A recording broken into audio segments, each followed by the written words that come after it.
prvá animácia bola v roku 2010. Bola to detská animácia na jednom hoteli. Potom som bola dvakrát na Malte cez leto, bola som na Krete, bola som aj v Španielsku. Pred 4 rokmi som začal pracovať pre agentúru Prostav s tým, že som animoval v Pešeňovej, na Malorke, na Ibize, no a teraz momentálne som na Slovensku, robím aj školenia pre nových animátorov. Ahojte, s animáciami som začala v roku 2014.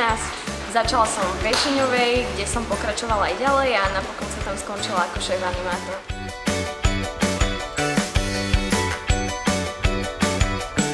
Animácia je pre mňa zábava, je to určite nová skúsenosť. Vynikajúca práca, spoznávate veľa ľudí, je to energická práca. Životný štýl.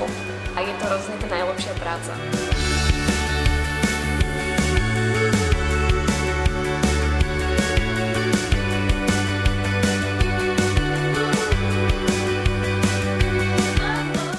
Ako animátorka už ani veľmi nepracujem, pracujem skôr ako koordinátorka pre agentúru Prostav, ale animácii sa stále venujem, chodím zaškoľovať animátorov. Momentálne pracujem ako animátor počas víkendov v Aquacity Poprad, je to skvelá brigáda počas školy.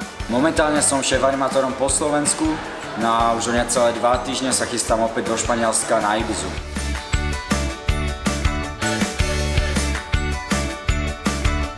Môj odkaz pre teba, určite príď na casting a čo vieš, možno to bude pre teba začiatok nového života.